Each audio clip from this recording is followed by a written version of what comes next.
Assalamualaikum warahmatullahi wabarakatuh. Perkenalkan, saya Farah Rahma Serifahirun dengan NIM akhir 55 dari kelas Transformasi Digital A. Di sini saya ingin mempresentasikan hasil dari PPT laporan makalah saya. Ya, kita masuk ke daftar isi di mana di PPT saya ini terdapat sebuah pendahuluan, bab pertama, kedua, dan sebuah kesimpulan dan saran. Nah, eh, pada pendahuluan kali ini, pertama, latar belakang perkembangan teknologi informasi dan komunikasi ini telah membawa perubahan besar di semua sektor, mulai dari bisnis, pemerintahan, hingga pendidikan. Di era globalisasi ini, transformasi digital ini menjadi sebuah keharusan bagi organisasi yang ingin bertahan dan berkembang.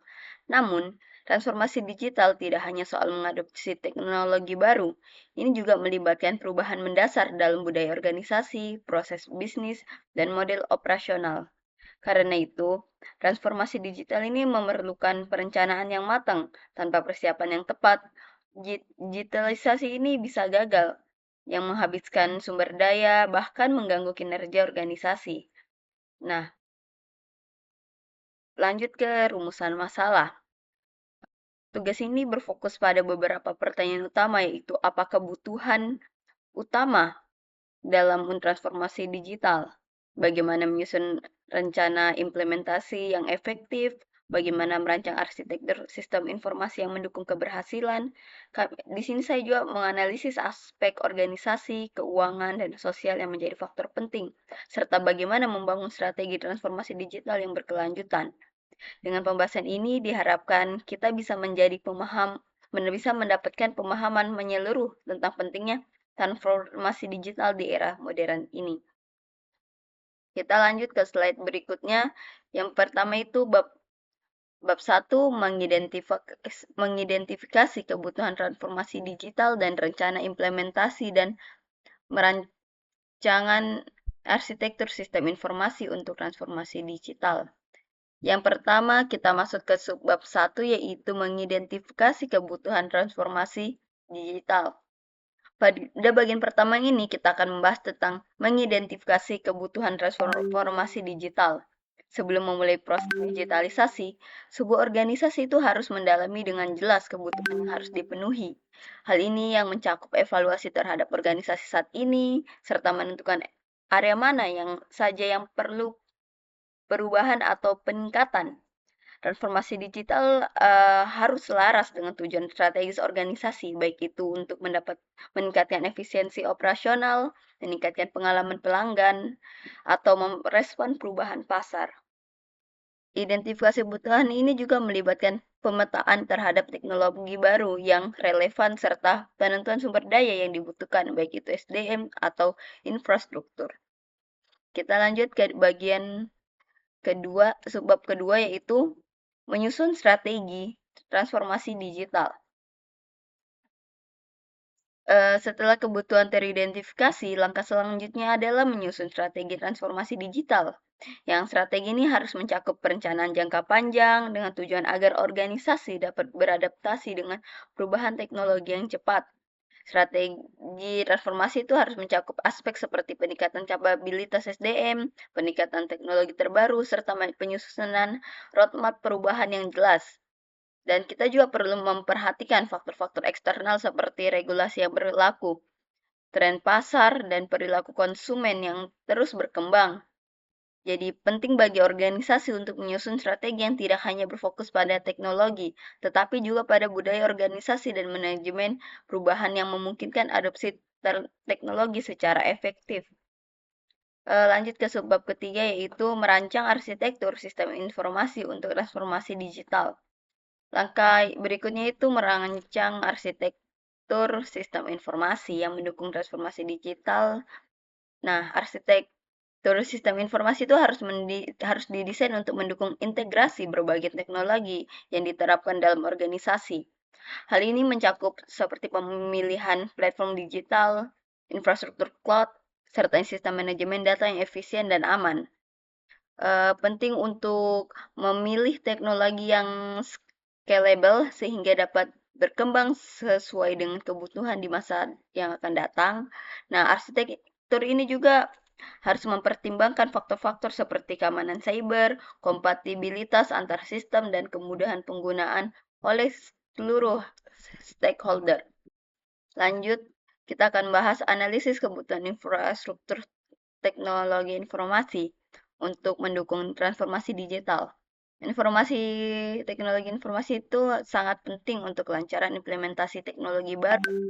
Analisis ini dia mencakup identifikasi terhadap kebutuhan perangkat keras dan lunak yang sesuai, termasuk server, jaringan, dan sistem penyimpanan data. Selain itu, penting juga untuk mengevaluasi kebutuhan kapasitas cloud atau sistem hibrid yang bisa mendukung akses dan integrasi data secara efisien. Kebutuhan infrastruktur ini juga harus menyesuaikan dengan anggaran dan skala organisasi, sehingga dapat memberikan nilai tambah yang optimal tanpa membebani keuangan organisasi. Setelah menganalisis kebutuhan infrastruktur, kita juga harus lanjut ke subbab kelima, kita harus menyusun rencana implementasi transformasi digital pada infrastruktur teknologi informasi, di mana rencana itu harus mencakup tahapan implementasi, mulai dari pengadaan perangkat keras dan lunak hingga pengaturan jaringan dan penyimpanan data. Dan ini penting untuk merencanakan penerapan teknologi secara bertahap agar dapat mengelola perubahan dengan lebih efektif. Rencana implementasi juga harus mencakup pengelolaan risiko, baik itu risiko teknis maupun risiko finansial, serta evaluasi berkelanjutan untuk memastikan hasil yang diinginkan itu tercapai. Jadi dalam tahap ini, organisasi itu harus mempertimbangkan aspek pelatihan SDM untuk memastikan semua pihak terlibat itu siap mengoperasikan teknologi baru. Nah, lanjut ke subbab ke-6 yaitu aspek organisasi dalam implementasi transformasi digital. Implementasi transformasi digital ini tidak hanya bergantung pada aspek teknologi, tetapi pada aspek organisasi yang mencakup struktur organisasi, budaya kerja, dan kompetensi SDM. Nah, organisasi itu harus memastikan bahwa struktur dan budaya mereka itu mendukung penerapan teknologi baru. Budaya inovasi dan keterbukaan terhadap perubahan itu menjadi kunci dalam mengadopsi teknologi secara efektif. Selain itu, peran kepemimpinan itu sangat penting untuk memimpin perubahan serta menyediakan pelatihan dan pengembangan SDM yang sesuai. Nah, organisasi juga itu harus memiliki komunikasi yang jelas tentang tujuan transformasi digital kepada seluruh stakeholder untuk memastikan komitmen bersama dalam menjalankan perubahan ini. Nah, lanjut ke subbab terakhir yaitu strategi pemasaran implementasi arsitektur sistem informasi untuk transformasi digital. Nah, strategi ini harus disusun dengan mengutamakan perencanaan implementasi arsitektur sistem informasi. Strategi ini tuh harus disusun dengan mengutamakan keberlanjutan dan keamanan, serta memperhatikan integrasi dengan sistem yang sudah ada. Perencanaan ini mencakup timeline implementasi, alokasi sumber daya, dan strategi pengelolaan perubahan. Arsitektur sistem informasi itu harus dirancang agar dapat beradaptasi dengan perubahan teknologi di masa depan dan mengoptimalkan proses bisnis. Keberhasilan implementasi arsitektur sangat bergantung pada kerjasama lintas departemen dan pendekatan berbasis kolaborasi antara tim IT dan unit bisnis. Kita lanjut ke bab selanjutnya, yaitu bab kedua tentang memahami dan menganalisis aspek organisasi dalam perencanaan dan desain transformasi digital dan aspek keuangan dan sosial dalam transformasi digital. Nah, pada bagian ini kita akan membahas 7 sebab juga. Yang pertama itu aspek organisasi dalam perencanaan transformasi digital. Nah, pada bagian ini kita akan membahas transformasi digital itu memerlukan perencanaan yang matang dalam struktur organisasi, budaya kerja, dan kompetensi SDM. Organisasi harus memastikan bahwa mereka memiliki struktur yang dapat mendukung perubahan dengan peran yang jelas bagi setiap anggota tim dalam proses transformasi. Kepemimpinan yang kuat juga diperlukan untuk memastikan arah yang jelas dalam transformasi. Selain itu, Budaya organisasi itu yang adaptif dan inovatif sangat penting untuk mendorong penerimaan perubahan dan peningkatan kapasitas teknologi di seluruh lapisan organisasi.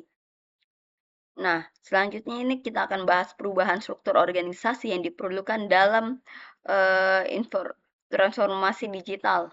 Transformasi digital ini seringkali mengarah pada perubahan dalam struktur hierarkis organisasi. Ini yang dapat mencakup peralihan dari struktur yang lebih tradisional ke struktur yang lebih fleksibel dan kolaboratif.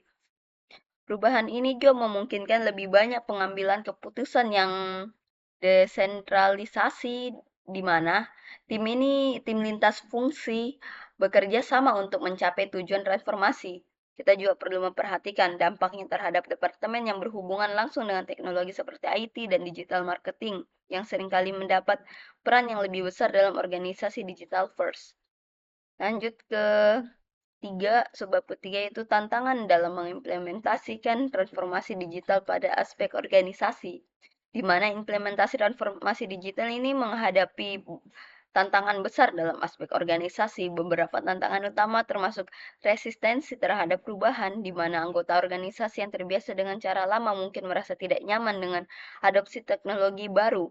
Selain itu, organisasi yang seringkali menghadapi kendala sumber daya, baik itu sumber daya manusia yang tidak cukup terampil dan dalam teknologi digital maupun kekurangan anggaran untuk mendukung perubahan.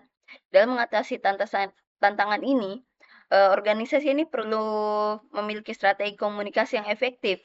Jadi dia memberikan pelatihan kepada SDM dan memberikan dana yang cukup untuk mendukung implementasi teknologi. Nah, lanjut ke implementasi sosial dan transformasi digital. Transformasi digital itu tidak hanya berpengaruh pada organisasi, tetapi juga memiliki implikasi sosial yang signifikan. Perubahan teknologi dapat mempengaruhi pola interaksi sosial di dalam organisasi dan masyarakat. Di satu sisi ini, teknologi dapat mempercepat proses komunikasi, mempermudah kolaborasi, dan mengurangi jarak fisik antar individu atau tim.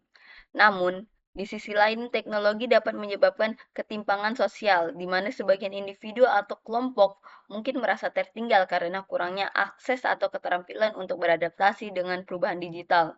Maka dari itu, penting bagi organisasi mempertimbangkan aspek sosial dan perencanaan dan implementasi transformasi digital agar perubahan tersebut berdampak positif bagi seluruh pihak.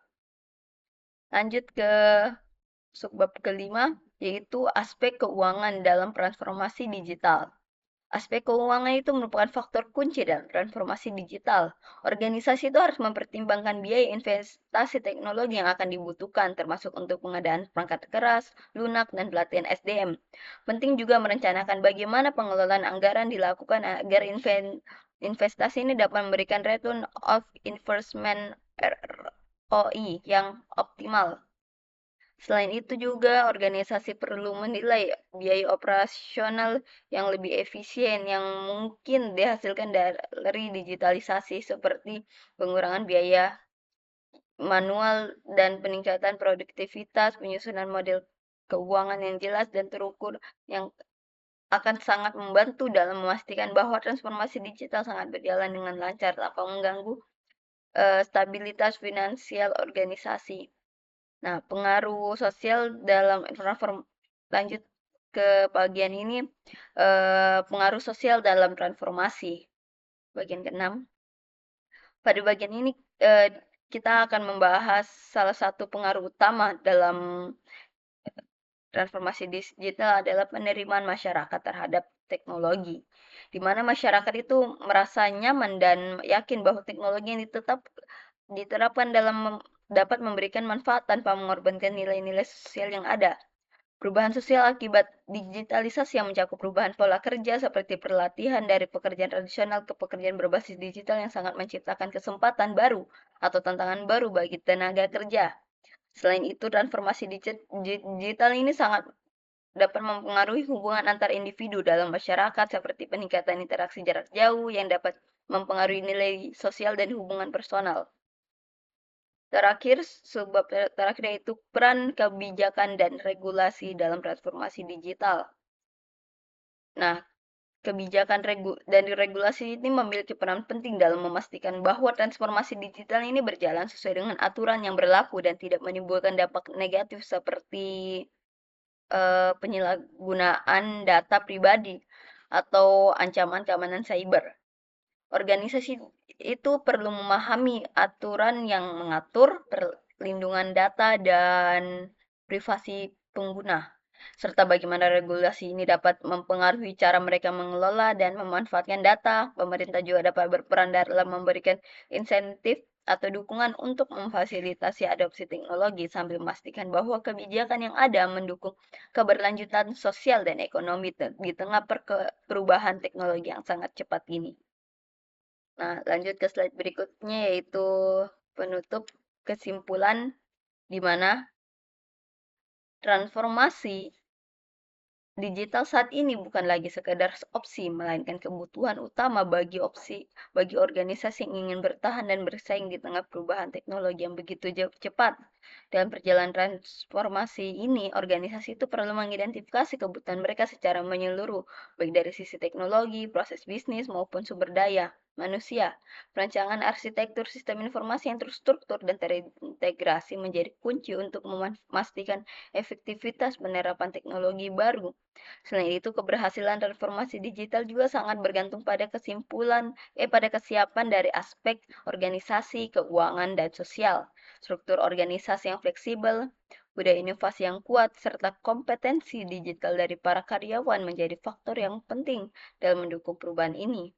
Dari sisi keuangan ini penting untuk mengelola investasi digital secara bijak agar memberikan manfaat jangka panjang. Sedangkan dari sisi sosial, penerimaan terhadap perubahan baik di lingkungan internal, organisasi maupun masyarakat luas menjadi faktor keberhasilan yang tidak bisa diabaikan. Dengan pemahaman yang komprehensif terhadap kebutuhan, perencanaan, dan analisis faktor-faktor ini, organisasi dapat membangun infrastruktur digital yang tidak hanya bertahan, tetapi juga mampu menciptakan keunggulan komprehensif di era modern saat ini. Sekian presentasi dari saya. Kurang dan lebihnya mohon dimaafkan. Wassalamualaikum warahmatullahi wabarakatuh.